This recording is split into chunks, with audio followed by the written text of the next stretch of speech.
Hello दोस्तों, स्वागत है आपका आपके अपने चैनल एस स्टोरीज में। आज की कहानी है बेटा बना धोबी का कुत्ता, न रहा घर का न घाट का। अरे माधुरी, थोड़ा जल्दी जल्दी हाथ चलाओ, कितनी देर लगाओगी? अब सुबह सुबह 5 बजे ट्रेन आती है और ठीक समय पर अगर हम नहीं पहुंचे तो सवारी इधर उधर हो जाएंगी। और फिर यह 2-3 ट्रेन निकलने के बाद तो पूछो ही मत, पूरे दिन में 200-400 रुपए का काम हो जाए तो बड़ी बात मानो। तो माधुरी जी अपने पति मनोज जी से बोली, अच्छा तो अब 2 मिनट में आपकी सारी ट्रेन निकल गई और इन ट्रेनों के बाद जैसे आपका कोई काम ही नहीं मिलेगा आपको, पूरे दिन आपकी बिल्कुल भी कमाई नहीं होगी। जैसे क्या इतनी सुबह सुबह भाग रही हैं? कितनी सर्दी हो रही है, इसीलिए तो कह रही हूँ कि जरा 2 मिनट रुक जाओ, चाय पी जाना। कौन सी आफत आ जाएगी 2 मिनट में? मनोज जी माधुरी जी से बोले, तुम समझती नहीं हो माधुरी, अगर यह 2-3 ट्रेन निकल गई ना तो इसके बाद दिन निकलने लगता है और दिन निकलने के बाद कोई भी हमारी इस रिक्शा में बैठना पसंद नहीं करता। सब लोग चाहे 10 रुपए फालतू दे दें, लेकिन सब इलेक्ट्रिक बस और ऑटो में बैठकर चलते हैं। और यहाँ हम रिक्शा वालों को हमारी मेहनत के पैसे देने में भी उनका दम सूखता है। पूरे दिन तुम्हें क्या पता कि कैसे कैसे करके 2 वक्त की रोटी का इंतजाम करते हैं हम। खैर तुम अब रहने दो, फटाफट चाय बना दो, किसी भी वक्त ट्रेन आ जाएगी, वरना और अभी जाने में भी हमें 10 मिनट लगेंगे। तो माधुरी जी बर्तन में चाय करती हुई बोली, अच्छा तो अब इन ट्रेनों से आपका दिन का खर्चा निकल जाएगा। तो वह बोले कि हाँ, देर सवेर जब जब कोई वहाँ नहीं मिलता तो कई बार हमें ठीक ठाक पैसे मिल जाते हैं, बहुत ज्यादा तो नहीं, पर हाँ सवारियाँ ढूंढने के लिए मेहनत नहीं करनी पड़ती। स्टेशन पर जाकर खड़े रहते हैं, सवारियाँ खुद ब खुद आती जाती हैं और पैसे भी बिना किसी चिक चिक के दे देती हैं। स्टेशन से जाकर अगर किसी का सामान उठा लो तो 10-20 रुपए और फालतू ही मिल जाते हैं। फिर अपने पति मनोज जी की ओर चाय का बर्तन खिसकाती हुई माधुरी जी बोली, पता नहीं हमारे जीवन में भगवान ने कितना संघर्ष लिख दिया है, अभी तक इतनी मुसीबतें झेली हैं, वह सब क्या कम थी जो अभी एक भी परेशानी कम होने का नाम नहीं ले रही।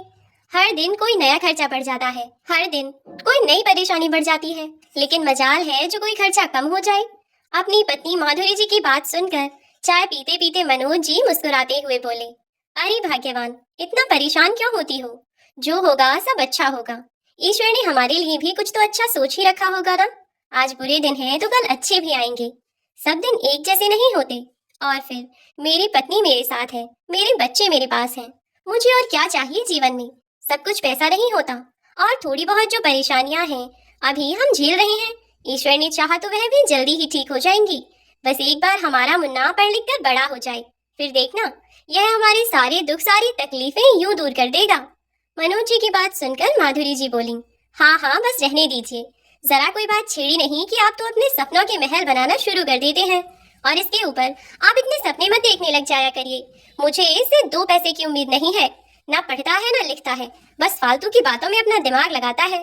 कभी किसी काम के लिए कह दो तो एक बार में सुन नहीं सकता, और उधर मेरी बच्ची एक बार में मेरे हर काम की सुन लेती है, लेकिन देखो पैसों की कमी के कारण हम उसे सही से पढ़ा भी नहीं सकते। इससे तो आप दोनों को ही सरकारी स्कूल में डाल दीजिए। यह जो अपने सर पर बोझ लिए फिरते हैं हर महीने फीस जमा करने का, कम से कम इससे तो आजादी मिलेगी। तो मनोज जी चाय पीकर अपना चाय का बर्तन खिसकाते हुए बोले, तुम्हें तो मौका चाहिए बस, और शुरू हो जाती हो। अब मेरे पास बात करने का समय नहीं है, मैं जा रहा हूँ। यह सब बातें अब हम बाद में करेंगे, अब तुम चुपचाप खाना बनाकर बच्चों के लिए तैयार रख दो, जब बच्चे उठेंगे तो नाश्ता करके स्कूल चले जाएंगे, तब तक मैं कुछ काम देख कर आता हूँ। इतना कहकर मनोज जी सुबह सुबह कड़कड़ाती हुई सर्दी में 5 बजे ही घर से निकल गए। रेलवे स्टेशन से कुछ ही दूरी पर स्थित एक झोपड़पट्टी में वह रहा करते थे। किराए पर रिक्शा लेकर चलाना शुरू किया था और धीरे धीरे करके उन्होंने उस किराए के रिक्शे को खरीद लिया, लेकिन अभी वह रिक्शा चलाकर ही अपना भरण पोषण कर रहे थे।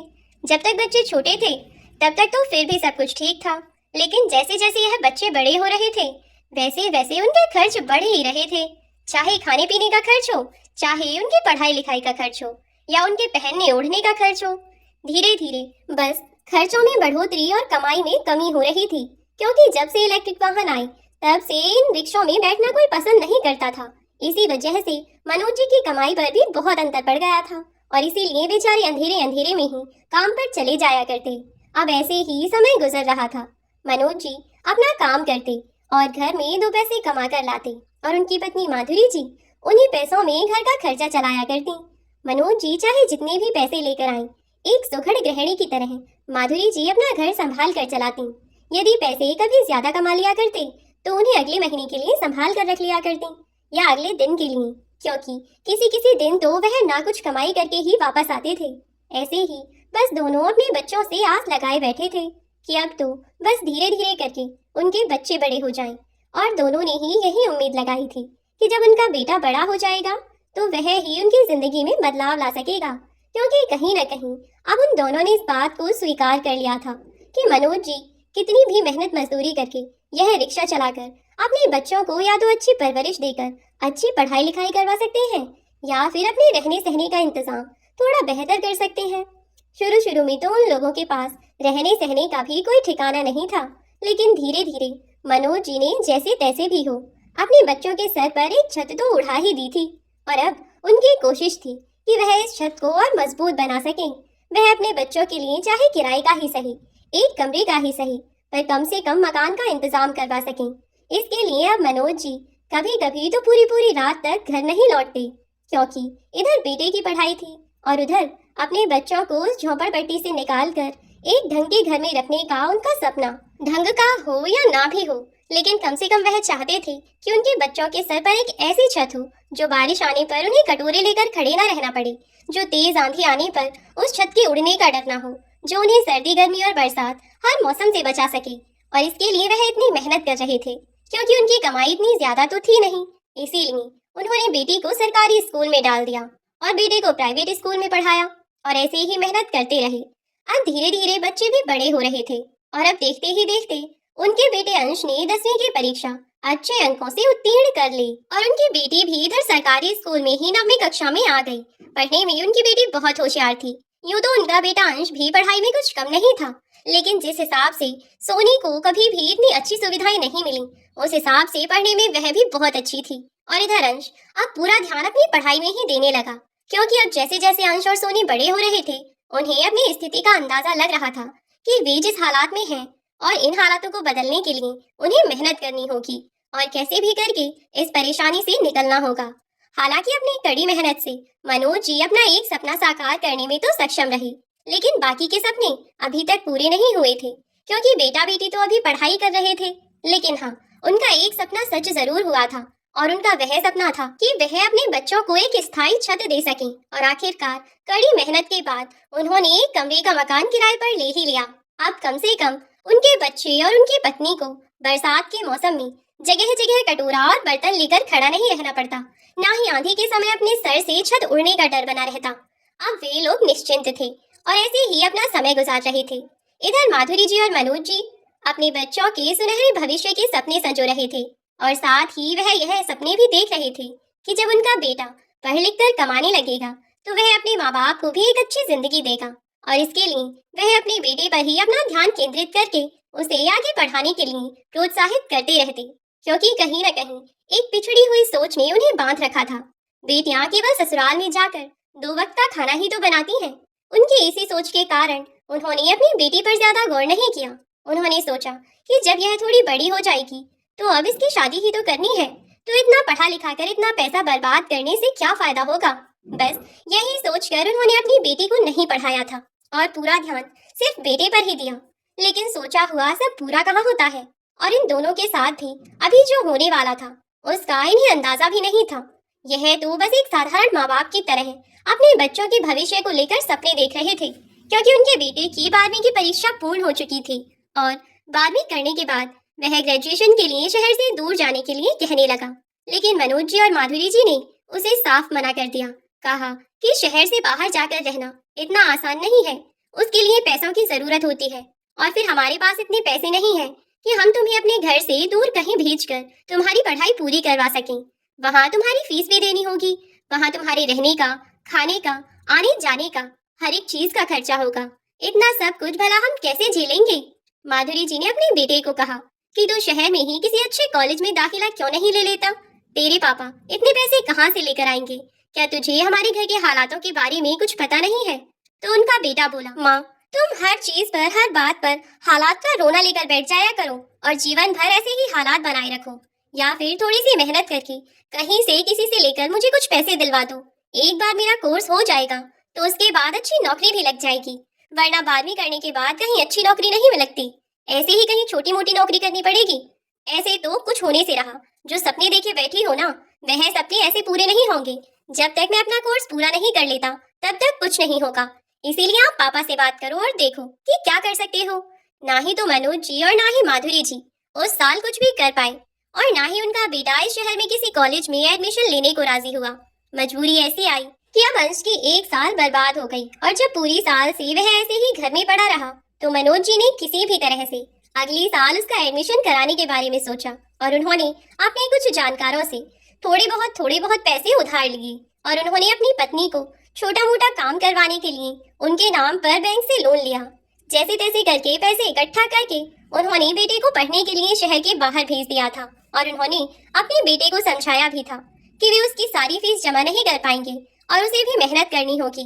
तो इसीलिए उस साल में घर पर रहकर अंश ने पूरी मेहनत से जी जान लगाकर अपने गवर्नमेंट एग्जाम की तैयारी की, और अगले साल गवर्नमेंट एंट्रेंस एग्जाम क्लियर करने के बाद सरकार की तरफ से फीस में 70 से 80% की छूट मिलने के बाद आखिरकार अंश का दाखिला उस कॉलेज में हो गया जिसमें वह चाहता था, और उसके माँ बाप ने उसकी हॉस्टल की फीस वगैरह सब जमा करवा दी। अब तो बस उन्हें इस बात का इंतजार था कि कब अंश अपनी पढ़ाई पूरी करे और उसके बाद वह उनकी मदद करे। इधर अब तक सोनी, जो कि 12वीं पूरी कर चुकी थी, 12वीं के बाद उसने एक प्राइवेट ग्रेजुएशन का फॉर्म डाला और वहीं अपने शहर में ही आसपास छोटी मोटी नौकरी करने लगी, और अब वह भी 5 से 7 हजार रुपए महीने कमाने लगी। धीरे धीरे वह अपने पैसों को जोड़ती रही, और जब तक उसके भाई की पढ़ाई पूरी हुई तब तक उसने अपने मम्मी पापा का सहारा लगाने के लिए अपने पास थोड़े बहुत पैसे तो जमा कर ही लिए थे। लेकिन अब सोनी के मम्मी पापा यानी कि माधुरी जी और मनोज जी को उसकी शादी की पड़ी थी। वह हमेशा ही उसकी शादी के लिए कहते रहते। सोनी ने कई बार मना भी किया और आगे पढ़ने की इच्छा जताई, लेकिन उन लोगों ने उसे साफ साफ मना कर दिया। साथ ही समझाया कि अगर तुम्हें पढ़ना है तो शादी के बाद पढ़ लेना, और वैसे भी यह शादी की ही उम्र है। एक बार पढ़ाई करके भाई घर वापस लौट आए तो उसके बाद हम तुम्हारी शादी ब्याह का कुछ देखते हैं। और अब उनके बेटे की 3 साल की ग्रेजुएशन भी पूरी हो चुकी थी। माँ बाप के पास अब कोई जमा पूंजी नहीं थी, जो था वह अपने बेटे के ऊपर लगा चुके थे, और बचा कुचा सब कुछ जो पैसा था वह भी उन्होंने अपनी बेटी से पैसे उधार लेकर उन लोगों का कर्ज निपटाया था। अब तक जैसे तैसे वे लोग अपने कर्जदारों का कर्जा तो निपटा चुके थे, लेकिन वह सब सोनी के कारण ही संभव हो पाया। इधर अब तक अंश की भी ग्रेजुएशन पूरी हो चुकी थी और उसकी नौकरी भी लग गई थी, और उसने वहीं शहर में एक इंटर्न के तौर पर कंपनी में काम शुरू किया। शुरुआत में उसे इतनी अच्छी सैलरी तो नहीं मिल रही थी, लेकिन फिर भी जिस तरह का उसने कोर्स किया था और जिस तरह उसके घर के हालात थे, उन हालातों के हिसाब से उसकी नौकरी उसके लिए बहुत अच्छी थी। अब तो धीरे धीरे अंश ने अपना घर भी दूसरी जगह ले लिया। अब तक हॉस्टल में वह किराए पर रहता था, लेकिन अब उसने अपने दोस्तों के साथ मिलकर एक अच्छा फ्लैट किराए पर ले लिया।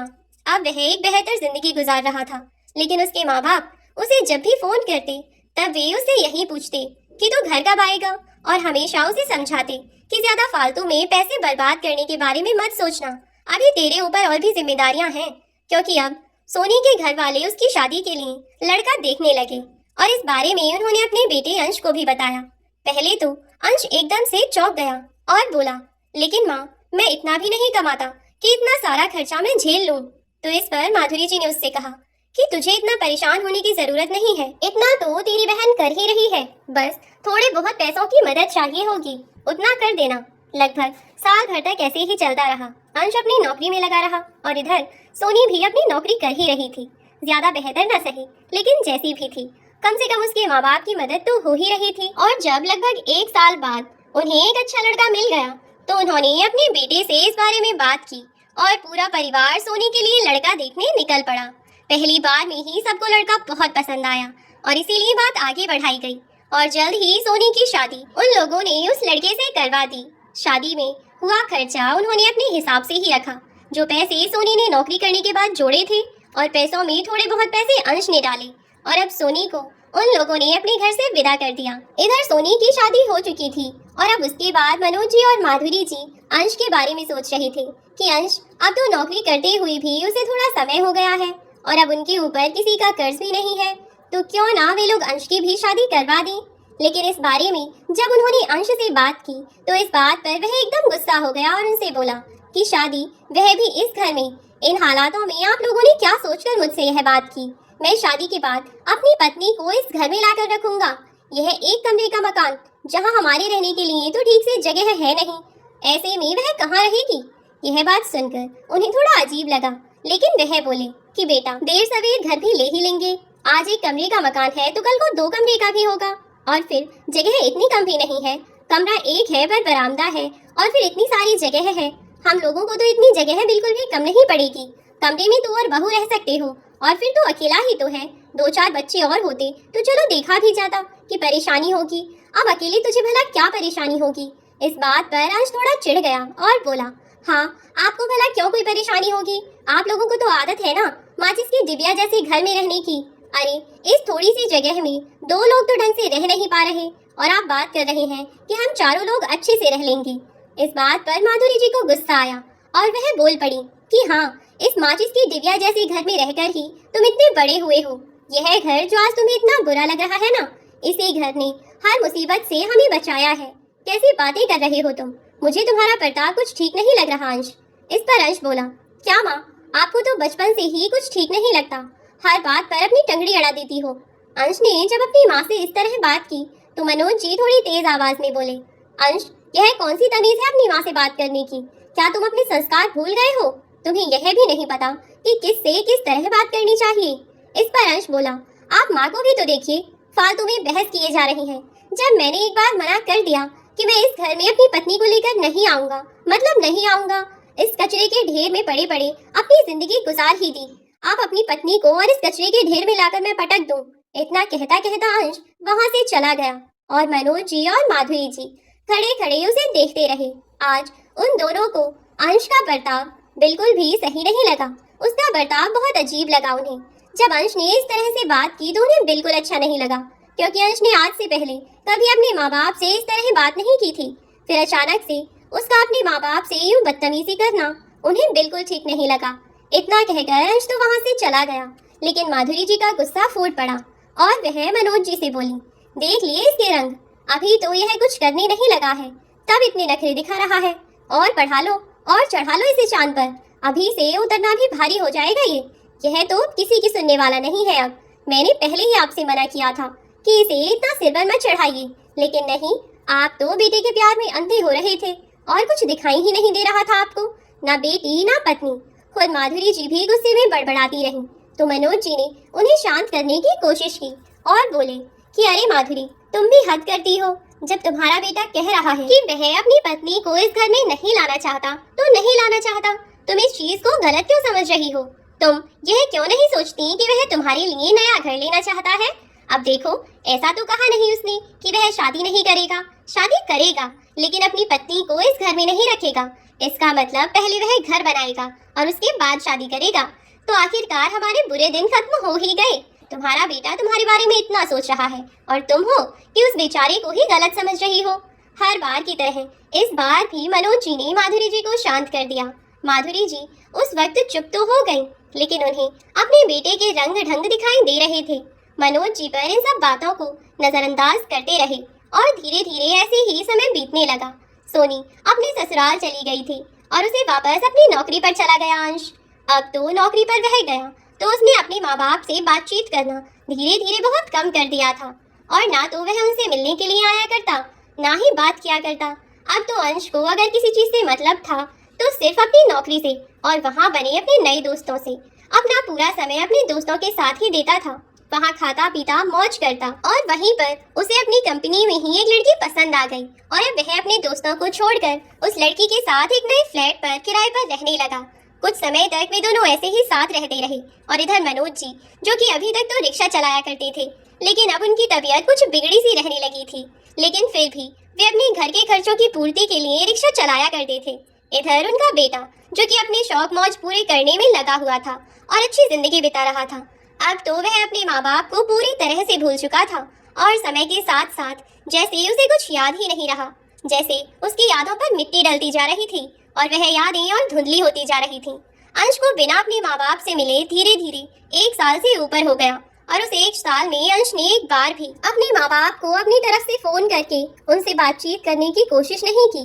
वह तो बेशर्मी से मनोज जी ही फोन कर लिया करते थे, और जब भी फोन करते तभी अपने बेटे को यही कहते कि तुझे हमारी जरा भी याद नहीं आती बेटा, तूने एक बार भी अपने आप हमें फोन नहीं किया। जब से तू गया है तब से जैसे तू हमें भूल ही गया है, जैसे तेरी जिंदगी में हमारी कोई वैल्यू ही नहीं है, तेरी जिंदगी में जैसे हम कोई मायने ही नहीं रखते। तो वह उनसे कुछ न कहता कि ऐसा कुछ नहीं है, आप लोग ज्यादा सोच रहे हैं। अब मैं क्या करूं, मेरा काम ही ऐसा है। पूरे दिन मैं घर पर बैठा तो नहीं रहता, पूरे दिन जी तोड़ मेहनत करता हूँ, तब कहीं जाकर महीने की तनख्वाह हाथ में आती है। अब तो अंश को काम करते हुए भी वहाँ पर समय हो गया था, इसीलिए उसकी तनख्वाह भी अच्छी खासी हो गई थी, जिसके कारण अंश में धीरे धीरे गुमान आने लगा। और उस गुमान के चलते ही उसने अपने माँ बाप से किनारा कर लिया। जब कई बार फोन पर वह झिल्ला जाया करता, क्या आप लोग मुझे हर समय फोन करते रहते हैं बस? अरे मैं यहाँ काम में व्यस्त रहता हूँ, खाली नहीं बैठा रहता, ना ही कोई मुझे मुफ्त की तनख्वाह देता है कि मैं बस आपका फोन ही उठाता रहूं। अरे भाई, मुझे समझ नहीं आता कि पूरे दिन आपको फोन खटकाने के अलावा और कोई काम नहीं है क्या? मैं बहुत व्यस्त रहता हूँ, मेरे पास इतना टाइम नहीं होता, और अगर टाइम होगा तो मैं खुद कॉल कर लूंगा। आप हर समय फोन करते मत रहा कीजिए। जब अंश ने अपने माँ बाप को एक दिन यह सब बातें बोल दी तो मनोज जी ने भी अब उसे फोन करना बंद कर दिया। और जब मनोज जी ने फोन नहीं किया तो देखते देखते उन्हें पूरा महीना बीत गया। महीने के बाद 2 महीने बीते, 3 महीने बीते, लेकिन पूरे 6 महीने तक उनके बेटे का फोन नहीं आया। तो आखिरकार उनके सब्र का बांध टूट गया और उन्होंने अपने बेटे को खुद ही फोन मिलाया। लेकिन यह क्या, आज उनके बेटे का फोन बंद आ रहा था। उन्होंने दिन में कई बार ट्राई किया, कभी फोन स्विच ऑफ आता तो कभी फोन मिलता ही नहीं था। ऐसे ही ट्राई करते रहे तो अगले दिन वह फोन किसी ने उठाया। जब उन्होंने उससे पूछा कि तुम कौन बात कर रहे हो, तो उसने कहा कि यहाँ कोई अंश वंश नहीं रहता है, आपका रॉन्ग नंबर है, आगे से यहाँ फोन मत कीजिएगा। मनोज जी ने कई बार बात करने की कोशिश की, लेकिन बार बार फोन कोई और उठाता। अब तो वे भी बहुत परेशान हो गए, क्योंकि उनकी अपने बेटे से कोई बात नहीं हो पा रही थी, और इधर उसका जो एक नंबर था वह नंबर भी मिल नहीं पा रहा था, जिसकी वजह से दोनों ही परेशान थे। माधुरी जी ज्यादा जताती नहीं थी, लेकिन चिंता तो उन्हें भी अपने बेटे की हो रही थी। लेकिन उनके मन में कहीं न कहीं एक बात यह भी चल रही थी कि कहीं उसने जानबूझकर हमसे पीछा छुड़ाने के लिए तो यह सब नहीं किया। फिर खुद ही अपने मन को समझाती कि नहीं, भला वह ऐसा क्यों करेगा, वह हमारा अपना बेटा है और अपने माँ बाप से ही पीछा क्यों छुड़ाना चाहेगा। अब उन्होंने इस बारे में एक दिन सोनी से बात की। सोनी का परिवार बहुत ज्यादा अमीर नहीं था, लेकिन वे लोग दिल के बहुत अच्छे थे। उनके पास पैसे हो या ना हो, अपनों के लिए मुसीबत में हमेशा खड़े रहते थे। सोनी का पति भी एक साधारण सी कंपनी में ही नौकरी करता था और उसका हाथ बटाने के लिए सोनी भी काम कराया करती थी। दोनों ही पढ़े लिखे और सामाजिक व्यक्ति थे। अब जब इस बारे में मनोज जी और माधुरी जी ने उन दोनों को बताया तो वे लोग परेशान हो गए और सोचने लगे कि आखिर ऐसा कैसे हो सकता है। फिर उन्होंने खुद ही अंश के नंबर पर फोन किया, लेकिन यह क्या, जब सोनी ने अपने भाई को फोन किया तो फोन किसी और ने नहीं बल्कि अंश ने ही उठाया।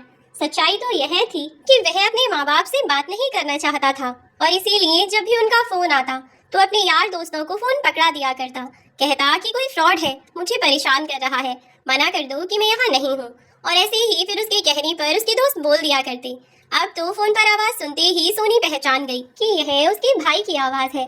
सोनी ने जैसे ही फोन पर भैया कहा तो अंश ने फोन काट दिया। अब फिर से जब उसने ट्राई किया तो अंश का फोन स्विच ऑफ आने लगा।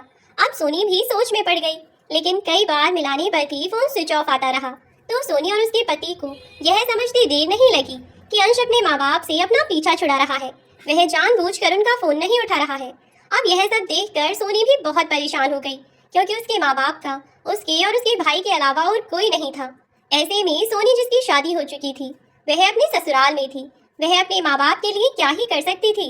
और सबसे बड़ी परेशानी की बात तो यह थी कि उसका भाई, जिसे अपने माँ बाप के साथ उनके पास होना चाहिए था, वह उनसे हाथ छुड़ाकर भाग रहा था। वह उनसे बात तक नहीं करना चाह रहा था। ऐसे में जिम्मेदारियां कैसे निभाएगा और माधुरी जी और मनोज जी अकेले अपना जीवन कैसे बिताएंगे। यह सब सोच सोचकर सोनी का सर फटा जा रहा था। और जब सोनी की तबीयत खराब सी होने लगी तो उसके पति ने उसे समझाया कि सोनी, तुम परेशान मत हो, हम इस चीज का कोई ना कोई सॉल्यूशन निकाल लेंगे, हम पूरी कोशिश करेंगे, पर कैसे भी करके हम भैया को ढूंढ निकालेंगे। और अगर वह हमें नहीं भी मिलते हैं तो भी तुम माँ बाप की तरफ से इतनी परेशान मत हो, मैं देखता हूँ कि मैं उनके लिए क्या कर सकता हूँ। लेकिन अभी तक उन लोगों को अपने भाई अंश का कुछ पता नहीं चला था। सोनी का पति, जो कि साधारण सी कंपनी में ही काम करता था, लेकिन उसका एक दोस्त जो कि पुलिस में था, अपने दोस्त की मदद से सोनी के पति ने अंश का नंबर और उसकी लोकेशन ट्रेस करवानी चाहिए। शुरू शुरू में तो उसने बहुत मना किया कि वह ऐसा नहीं कर पाएगा, लेकिन जब सोनी के हस्बैंड ने अपने दोस्त को अपने सास ससुर की सारी स्थिति के बारे में बताया तो वह मान गया और उसने जैसे तैसे करके उस नंबर की लोकेशन ट्रेस करवाई और सोनी के हस्बैंड को बता दिया। सोनी के हस्बैंड को पता चला कि उनके घर से लगभग 200 किलोमीटर दूर सोनी के भाई यानी अंश के फोन की लोकेशन थी। उन्हें यह तो नहीं पता था कि उन्हें अंश वहां पर मिलेगा या नहीं मिलेगा, लेकिन फिर भी वे निकल पड़े।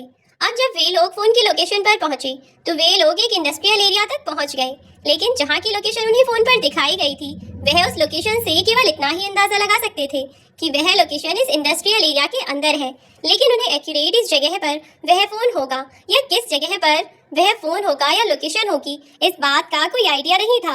सोनी और उसके पति ने डिसाइड किया कि वे लोग इस एरिया में अंदर जाकर ढूंढने की कोशिश करेंगे, क्या पता कि उन्हें कुछ मिल ही जाए। तब सोनी ने अपने हस्बैंड से कहा कि हो सकता है कि भैया यहाँ पर काम करते हो, क्योंकि यहाँ तो चारों तरफ फैक्ट्री ही फैक्ट्री है ना। तो उसके पति ने भी कहा कि हाँ बिल्कुल सही कहा, शायद तुम्हारे भैया यहाँ काम करते होंगे। तुम्हें पता है तुम्हारे भैया की कंपनी का नाम क्या है? तो सोनी थोड़ा सोचती हुई बोली कि भैया ने ज्यादा तो कभी कुछ बताया नहीं, लेकिन एक बार मैंने उनसे उनकी कंपनी का नाम पूछा था, तब उन्होंने मुझे बताया था उनकी कंपनी का नाम शायद सन करके कुछ है। मुझे अच्छे से याद नहीं है क्योंकि मैंने सिर्फ एक बार उनसे पूछा था और वह भी ऐसे ही हमारी शादी के पहले की बात है।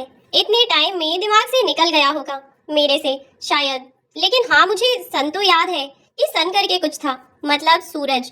तो हम इस एरिया में ऐसी कोई कंपनी या कुछ ढूंढ सकते हैं। तब उसके पति ने कहा कि अब इस एरिया में बहुत सारी कंपनियां हैं, ऐसे में किसी एक कंपनी के बारे में पता करना संभव नहीं है, इसीलिए उन लोगों ने उस जगह का एड्रेस डाला और उस एरिया में सूरज, सूर्या या सन के नाम से कोई कंपनी है क्या यह सर्च करने लगे। कुछ ही देर में उस एरिया में इन नाम से संबंधित जो भी कंपनियां थीं उनका पूरा एड्रेस उन्हें इंटरनेट पर मिल गया और एक बार इंटरनेट से उन कंपनियों का एड्रेस निकालने के बाद वे दोनों एक एक करके उन कंपनियों पर जाने लगे। वह ऐसे ही 2-3 कंपनियों में गए और ऐसे ही घूमते घूमते वे दोनों थक चुके थे। दोपहर भी बहुत ज्यादा हो रही थी, इतनी दोपहर में इतनी धूप में उनसे चला भी नहीं जा रहा था। अब उन दोनों ने कहीं बैठकर ठंडा पानी पीने के बारे में सोचा और वह दोनों ऐसे ही एक जगह नींबू पानी पीने के लिए रुके और फोन पर सर्च की हुई लिस्ट में कंपनियों के नाम फिर से सोनी पढ़ने लगी। जब वह गौर से दोबारा उन नामों को पढ़ रही थी और वह याद करने की भी कोशिश कर रही थी कि उसके भैया ने क्या नाम बताया था, एक कंपनी का नाम देखकर सोनी अपने पति से बोली, रोहन यही है भैया की कंपनी, अंश भैया इसी कंपनी में काम करते हैं, शायद मैनेजर से नीचे पोस्ट पर है वह, क्योंकि एक बार उन्होंने ऐसा ही कुछ नाम लिया था, शायद कुछ ऐसा ही है। अब हम लोग कुछ भी बाद में खाएंगे पिएंगे, सबसे पहले हम लोग इस कंपनी के एड्रेस पर चलते हैं और फिर क्या पता शायद भैया हमें यहाँ मिल जाए। अभी वे दोनों फटाफट उस कंपनी की ओर चल दिए। रोहन और सोनी दोनों साथ साथ अंश को ढूंढने के लिए उसकी कंपनी की ओर चलने लगे और कुछ ही देर में उन्होंने देखा कि अंश एक लड़की के साथ ऑफिस के बाहर घूम रहा था। अंश को देखते ही सोनी ने उसे आवाज लगाई, लेकिन रोहन ने उसे रोक दिया कि पागलों की तरह मत चिल्लाओ, तुम्हारे भैया को अजीब लगेगा। अब जब इतनी दूर आए ही हैं तो जाकर उनसे पास में बैठकर बात करते हैं, अपने भाई के पास बैठकर जितनी चाहे उनसे बातें करना। अब चलो, रोहन ने इतना कहा और फिर दोनों अंश के पीछे पीछे चल दिए। अंश उस लड़की को लेकर पास ही के एक छोटे से रेस्टोरेंट में गया, जहाँ जाकर वे दोनों खाना खाने लगे। सोनी अपने भाई से बात करना चाहती थी और इसीलिए वह रेस्टोरेंट के बाहर आते ही अंश के गले लग गई और उसे देखकर थोड़ी भावुक हो गई। अपने भाई को देखकर रोती हुई सोनी ने उससे कहा कि भैया आप कहाँ चले गए थे? आप माँ पापा आपके बारे में सोच सोच कर कितने दुखी हैं, कितने परेशान हैं वह दोनों। जब से आप गए हैं, जब से आपने उनसे बात करना बंद किया है, तब से वे दोनों चैन से 2 वक्त की रोटी भी नहीं खा पा रहे हैं। और यह हम लोग पता नहीं क्या क्या सोच रहे थे, पर अब आपको अपनी आंखों के आगे देखकर जी को थोड़ा सुकून मिला है। यह सब बातें कहती हुई सोनी अपने भाई के गले मिलकर रोए जा रही थी और इधर उसे इस तरह देखकर अंश के ऑफिस के और उसके स्टाफ के सभी लोग अजीब तरह से उसकी ओर देखने लगे। फिर अंश ने इन हालात से निकलने के लिए बिल्कुल वही रास्ता अपनाया जो वह फोन पर अपने माँ बाप के साथ किया करता था। मतलब उसने अपनी बहन को पहचानने से इनकार कर दिया और कहा, क्या आपको कोई गलतफहमी हो रही है? शायद मैं आपका भाई नहीं हूँ, अपने आप को देखो और मुझे देखो, कहीं से भी हम दोनों भाई बहन लगते हैं क्या? उसके दोस्त सब उसकी ओर देख रहे थे तो वह उनसे भी बोला कि तुम लोग मेरी तरफ ऐसे क्यों देख रहे हो? तुम लोग बिल्कुल पागल हो गए हो क्या? तुम लोग मेरे बारे में ऐसा सोच भी कैसे सकते हो यार? तुम इस लड़की की शक्ल देख नहीं सकते, कहाँ यह लड़की और कहाँ मैं? हम दोनों भाई बहन हो भी कैसे सकते हैं? तुम लोग बिना कुछ भी सोचे बस दिमाग चलाने लग जाते हो। सुनिए, आपको कोई गलतफहमी हुई है, आप जिन्हें ढूंढ रही हैं मैं वह नहीं हूँ, आपको कोई गलतफहमी हो रही है। इतना कहकर अंश वहां से जाने लगा और उस समय उसकी गर्लफ्रेंड भी वहीं पर थी। सोनी की बातें सुनकर अंश बहुत अजीब तरीके से व्यवहार करने लगा और बस बिना कुछ सोचे समझे सोनी से कहने लगा कि जब आपको पता नहीं है तो आप ऐसे ही आकर किसी से भी बातें कैसे कर सकती हैं? आप मुझे जो समझ रही हैं ना, मैं वह नहीं हूँ। शायद किसी और को ढूंढ रही हैं आप। हो सकता है कि मेरा चेहरा उनसे मिलता जुलता हो, लेकिन मैं वह नहीं हूँ। अब इतने समय में घर से बाहर रहन सहन के कारण अंश देखने में तो पूरी तरह बदल चुका था। उसका स्वास्थ्य भी, सेहत भी पहले कुछ और थी और अब कुछ और ही था। रहन सहन का ढंग, बातचीत करने का तरीका, सब कुछ बदल चुका था और उसने इतना कॉन्फिडेंस से यह बातें कही कि एक बार को तो सोनी खुद पर ही शक कर बैठी कि कहाँ मैंने भैया को पहचानने में कोई गलती कर दी क्या? कहीं यह आदमी सचमुच कोई और तो नहीं है? मैं खामखाई से भैया समझकर जाने क्या क्या कही जा रही हूँ। सोनी ने अंश को सॉरी कहा और वह अंश की ओर पीठ करके दूसरी दिशा में जाने लगी कि तभी उसकी गर्लफ्रेंड ने उसे उसका नाम लेकर पुकारा और कहा कि क्या यार, तुम भी ना बिना मतलब इतनी फैन फॉलोइंग बना रखी है कि लोग खामखा तुम्हारी तरफ खींचे चले आ रहे हैं। इतना कहकर वह हंसने लगी तो सोनी के बढ़ते हुए कदम वहीं रुक गए और वह कुछ पल वहीं ठहर कर पीछे मुड़कर बोली, क्या कहा आपने? अंश? आपका नाम अंश है? तो अंश बोला कि मेरा नाम चाहे जो भी हो, आपको इस बात से क्या मतलब है? चलो तुम यहाँ से। अपनी गर्लफ्रेंड का हाथ पकड़कर अपनी कंपनी की ओर जाता हुआ अंश तेज कदमों से बढ़ने लगा तो पीछे से चिल्लाती हुई सोनी ने अपने भाई अंश को जोर से आवाज दी और कहा, अंश भैया, आप क्यों कर रहे हैं यह सब? क्यों आप हमें पहचानने से इनकार कर रहे हैं? मैं आपको जानती हूँ कि आप ही अंश भैया हैं।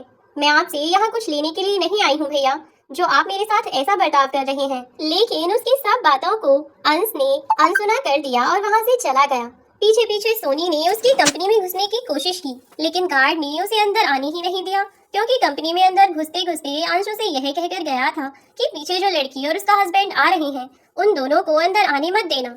यह कहकर वह चला गया और इधर जब ऑफिस में वह बैठा हुआ था तो उसकी गर्लफ्रेंड उसके पास आई और उससे आकर बोली, अंश, अभी जो हमें लड़की बाहर मिली थी ना, वह सच बोल रही थी। सचमुच है ना अंश? तो अंश ने कहा, मतलब कौन सी लड़की? अंश ने अनजान बनने का नाटक करते हुए कहा तो उसकी गर्लफ्रेंड बोली, अच्छा तो तुम भूल भी गए, वही लड़की जो अभी बाहर तुम्हें भैया भैया कहकर चिल्लाई जा रही थी। तो अंश लैपटॉप पर उंगलियां चलाता हुआ टेढ़ा टेढ़ा मुस्कुराता हुआ बोला, अच्छा वह? अरे यार लोगों का भी समझ नहीं आता, छोटी सी गलतफहमी होने पर भी कितना कॉन्फिडेंट हो जाते हैं। हद हो गई ना, मुझे भी बहुत अजीब लग रहा है। तब अंश की गर्लफ्रेंड वह लड़की बोली, अंश, उस लड़की को कोई गलतफहमी नहीं हुई थी, वह लड़की तुम्हारी सचमुच बहन थी ना? तो लैपटॉप का काम छोड़कर अपनी गर्लफ्रेंड की ओर टेढ़ा टेढ़ा देखता हुआ अंश बोला, तुम पागल हो गई हो, तुम भी कहाँ उस पागल लड़की की बातों में आ रही हो? वह तो बेवकूफ थी ही, ऐसे ही साथ में उसका हस्बैंड जो पागलों की तरह उसके पीछे वहां से यहाँ तक दौड़ा चला आया। ऐसे लोग सच में पागल होते हैं। जब अंश ने यह कहा तो उसकी गर्लफ्रेंड बोली, अच्छा सचमुच? तो अंश बोला कि हाँ सही में, हद होती है यार, बस इतनी दूर कोई इंसान किसी के पीछे पीछे उससे बात करने के लिए ही, मेरा मतलब है इतनी दूर चले आए सिर्फ अपने भाई को ढूंढने के लिए।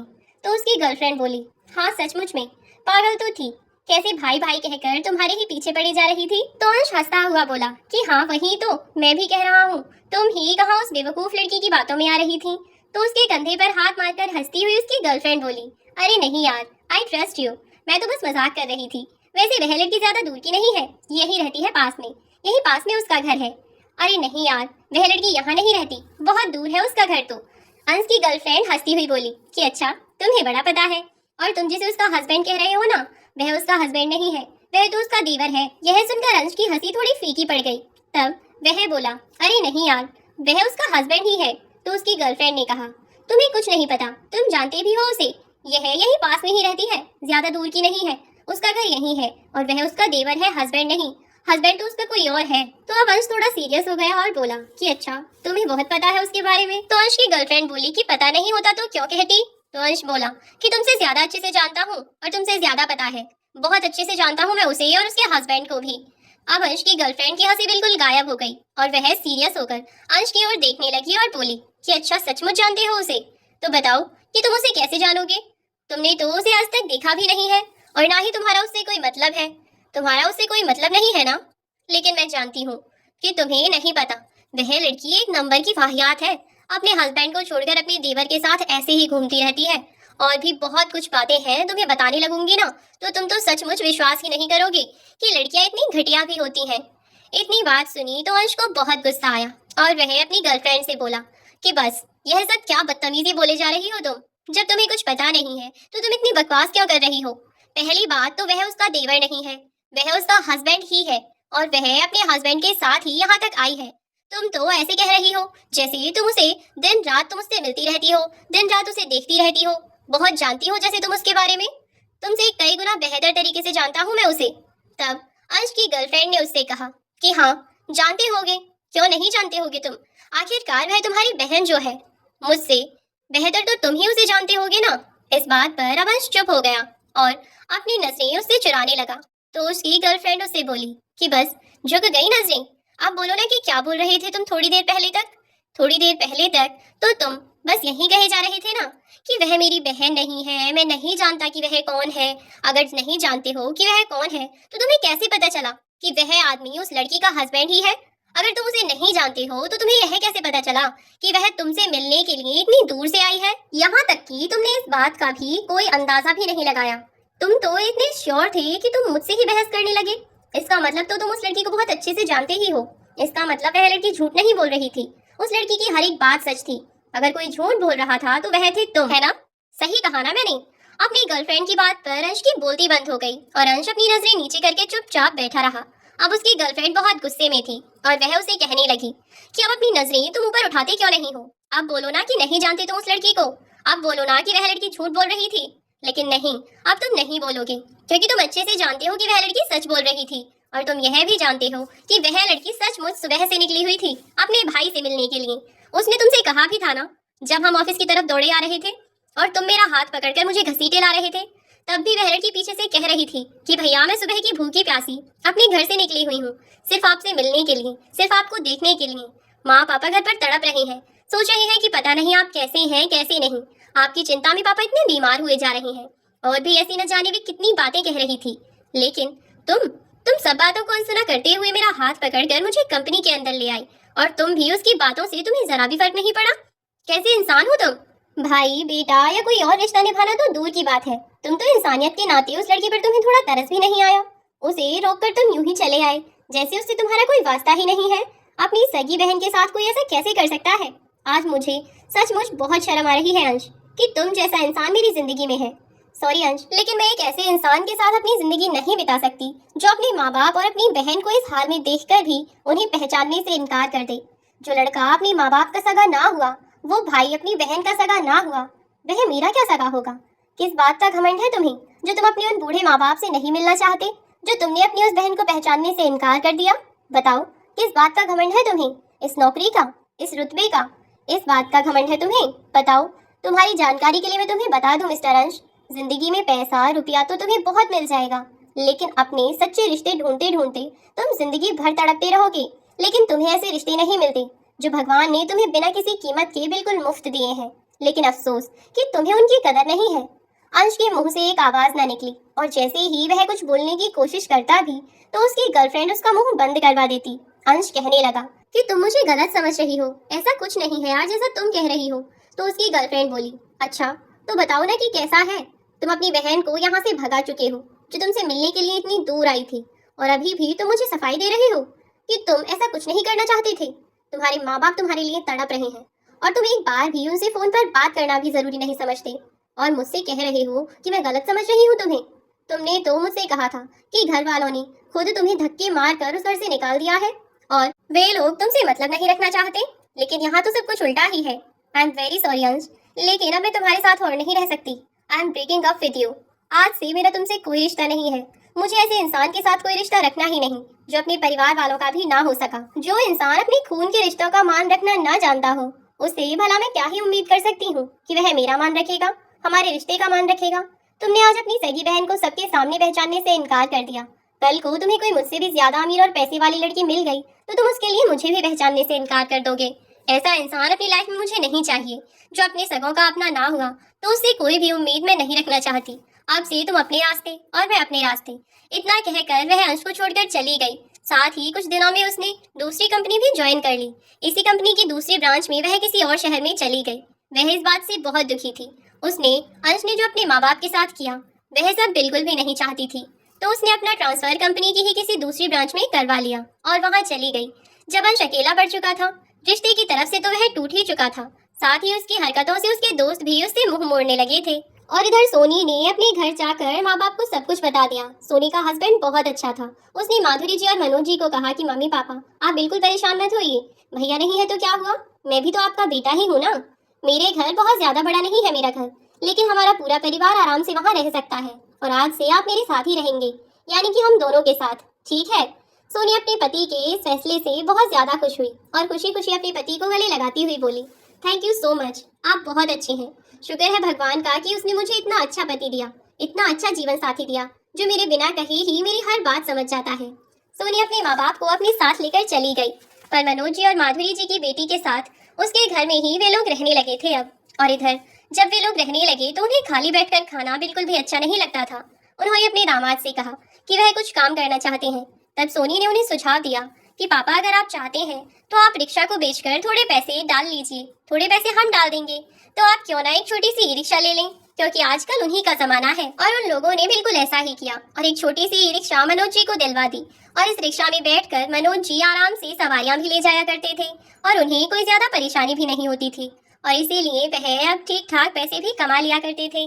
कुछ दिन वे लोग अपनी बेटी के पास ही रहे, और इधर जब से अंश की गर्लफ्रेंड ने भी उसका साथ छोड़ दिया और उसके दोस्तों ने भी उससे मुंह मोड़ लिया, बस तब से अंश ने अपनी बहन से जब से मुंह मोड़ा, तब से तो जैसे उसकी किस्मत ही रूठ गई। इधर उसकी गर्लफ्रेंड छोड़कर चली गई, उधर उसके दोस्तों ने बातचीत बंद कर दी, और एक दिन बॉस ने एक बहुत अर्जेंट मीटिंग के लिए प्रेजेंटेशन बनाने को कहा था, लेकिन अंश की तैयार की हुई प्रेजेंटेशन ऐन वक्त पर खराब हो गई, और इसके चलते बॉस ने अंश को कई बातें सुनाई। लेकिन अंश जो कि अपनी नौकरी के नशे में चूर रहता था, जिसकी वजह से पहले ही वह अपना सब कुछ खो चुका था, अब गुस्से में वह अपने बॉस से भी उल्टा बोल पड़ा और इस पर चिल्ला बैठा। इसी बात से नाराज होकर उसके बॉस ने उसे कंपनी से निकाल दिया। अब तो बेचारे अंश की हालत धोबी के कुत्ते जैसी हो गई, न घर का न घाट का, क्योंकि ना ही तो उसकी कहीं नौकरी लगी थी, और यहाँ तक कि वह जिस लड़की को अपनी पत्नी बनाना चाहता था वह भी उसका साथ छोड़कर चली गई, और इधर उसका परिवार भी उसके साथ नहीं था। अब तो अंश को अपनी गलतियों पर बहुत पछतावा हो रहा था। अब अपने माँ बाप से वह माफी मांगना चाहता था। कुछ समय तक तो जैसे भी चला सब चलता रहा। फिर अंश ने डिसाइड किया कि वह घर जाकर अपने माँ बाप से मिलेगा, और बस इसी इरादे से वह अपने घर के लिए निकल पड़ा। वह पूरे रास्ते सोचता था कि मैं कैसे अपने माँ बाप से माफी मांगूंगा, कैसे अपनी बहन और अपनी जीजाजी से माफी मांगूंगा, जिन्हें अपने सामने खड़ा हुआ देखकर भी मैंने अनजान कह दिया। और आखिरकार जब अंश घर आया तो उसने देखा कि उसके दरवाजे का ताला लगा हुआ था। अपने घर पर ताला लगा हुआ देख आज वह थोड़ा चौंक गया कि जाने माँ पापा कहाँ गए हैं। पड़ोसियों से पूछने पर पता चला कि सोनी माँ और पापा को अपने साथ ले गई है। इधर जैसे ही उसे इस बारे में पता चला, अंश वैसे ही अपनी बहन के ससुराल के लिए निकल पड़ा। वह अपने साथ बहुत सारी मिठाइयाँ, बहुत सारे तोहफे बच्चों के लिए लेकर गया। लेकिन जैसे ही उसने दरवाजा खटखटाया तो अंदर से उसकी बहन ने दरवाजा खोला। लेकिन आज सोनी बहुत गुस्से में थी। जब उसने दरवाजे पर खड़े अंश को देखा तो वह भी अनजान बनती हुई बोली कि कौन है आप और किससे मिलना है। तो अंश सोनी की तरफ बढ़ता हुआ बोला, मेरी बहन प्लीज मुझे माफ कर दे, मुझसे गलती हो गई है, पर ऐसे मत कर। इस पर सोनी अपने कदम पीछे हटाती हुई बोली, अरे रे कौन हो, ना जानना पहचान, बस मैं तेरा मेहमान, जानते हो ना पहचानते हो और घर के अंदर घुसे चले आ रहे हो। रुको वहीं बाहर, घर के अंदर आने की कोशिश मत करना। कौन हो और किससे मिलना है यह बताओ। यह सुनकर अंश सोनी से माफी मांगने लगा, लेकिन सोनी उसकी बात सुनने को तैयार ही नहीं थी। सोनी की आवाज सुनकर उसके माँ पापा और उसका हस्बैंड दोनों घर के बाहर आए। अंश को दरवाजे पर खड़ा हुआ देखकर वे लोग थोड़े अचंभित हुए, लेकिन साथ ही साथ बहुत गुस्से में भी थे।